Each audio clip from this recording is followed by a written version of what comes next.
Minute 0. The sting. You're in the garden. It's a Sunday in July. You're pulling weeds along the back fence, which you've done 100 times before, and a honeybee lands on the back of your left hand and stings you before you even see it. You feel the familiar sharp jab. You pull the stinger out with your fingernail, the way you've been told, scraping rather than pinching to avoid squeezing more venom in. You run cold water over it inside and think nothing of it. Here's what's happening at the cellular level while you're running that tap. The bee venom, a complex cocktail of proteins and enzymes called melittin and phospholipase A2, among others, has entered your tissue and is being detected by your immune system's first responders, a type of cell called mast cells, which are stationed throughout your skin and mucous membranes exactly for situations like this. In a normal immune response, mast cells release a controlled amount of histamine to trigger local inflammation, which is why a sting swells and turns red. Localized, proportionate, managed. Your mast cells have a different plan. Because of prior exposures to bee venom over your lifetime, your immune system has quietly produced an army of antibodies called IgE, immunoglobulin E, specifically coded to recognize bee venom proteins. These antibodies have been sitting on the surface of your mast cells, dormant, waiting. Today's sting just told them the threat they were waiting for has arrived. Every mast cell within reach activates simultaneously, releasing not a controlled amount of histamine, but a massive, systemic flood of histamine and dozens of other chemical mediators all at once into your bloodstream. This is anaphylaxis beginning. You are standing at the kitchen sink with no idea. Minute 3. Something feels wrong. You dry your hand, get a cold pack from the freezer, sit down at the kitchen table, and then you notice your hand. Not the sting site, your whole hand. It's swelling in a way that seems faster than normal, the skin tightening across your knuckles. You flex your fingers. They feel thick. You also notice your skin, your forearm. A faint flush spreading up from the wrist, and a sensation that isn't quite itching, but isn't quite not itching either. A warmth moving up toward your elbow that you can feel, but not see clearly yet. You stand up to look in the mirror in the hallway and notice something else. Your lips feel strange, not numb, tingly. Like they've been very slightly inflated. You press them together, and the sensation is different from how they usually feel. This is the histamine reaching your face. The blood vessels in your lips and tongue are dilating in response to the chemical cascade your mast cells launched 3 minutes ago. Your body has concluded that bee venom is a threat to your survival and is attempting to fight it with an immune response calibrated for something much more dangerous than a bee. The immune system has no volume control. Once this starts, it doesn't recalibrate. It escalates. Minute 6. The throat. 6 minutes after the sting, you swallow and something is different. Not painful, just resistant. Like the inside of your throat has become slightly narrower than it was this morning. You swallow again, deliberately. The same sensation. A mild constriction, like you're swallowing around something that shouldn't be there. You go back to the kitchen and drink a glass of water. The water goes down, but the feeling doesn't go away. Your throat doesn't feel normal. What's happening inside your throat right now is the same process that started on your hand, the histamine-driven swelling of tissue, except the tissue in your throat has less room to swell before it becomes a problem. Your airway is not a rigid tube. It's soft tissue, and soft tissue that fills with fluid and inflammatory mediators narrows. A throat that's 50% obstructed still functions. A throat that's 70% obstructed makes breathing audible. A throat that's 90% obstructed is an emergency. There's a specific biological reason this happens so fast. In anaphylaxis, the chemical mediators released by your mast cells cause blood vessels to become leaky, dramatically more permeable than normal, allowing fluid to pour out of the bloodstream and into surrounding tissues. Researchers have measured this effect.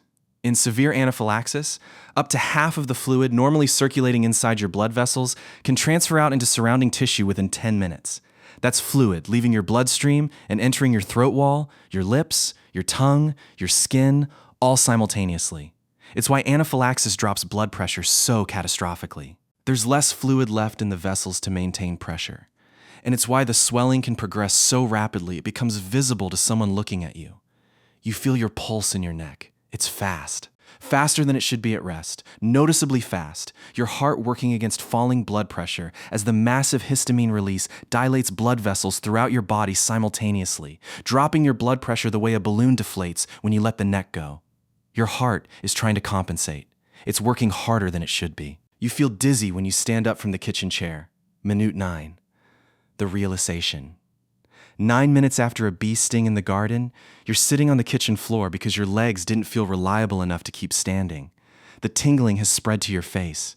You can feel it in your cheeks, around your eyes. Your lips are visibly swollen now. You can see it when you look down. Your breathing has changed. Not blocked, not yet. But each breath requires slightly more effort than the one before it, like breathing through a fabric that keeps getting a little thicker. You know something is wrong.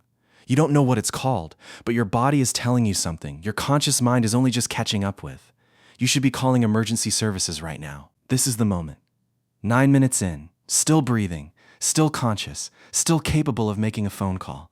Every minute that passes without epinephrine is a minute the cascade has more time to progress. The specific reason epinephrine is the only treatment that works, and the reason antihistamines like the ones in your medicine cabinet are completely useless here is that antihistamines only block histamine receptors. They do nothing about the dozens of other chemical mediators. Anaphylaxis releases simultaneously, and they take 30 minutes or more to work. 30 minutes is longer than some anaphylaxis cases allow. Epinephrine reverses the whole cascade directly. It constricts blood vessels, raises blood pressure, relaxes the smooth muscle in the airways, and buys the time needed for emergency medicine to do the rest. Nothing else does this. Nothing else is fast enough. Your phone is on the kitchen counter. You reach for it. Minute 12. The call. You tell the dispatcher you were stung by a bee, that your throat feels tight, that you're having trouble breathing, that you feel like you might pass out. The dispatcher tells you they're sending an ambulance and keeps you on the line. They ask if you have an EpiPen. You don't. You've never needed one before because you've never had a reaction before because until today, your immune system had never decided that bee venom required a catastrophic response.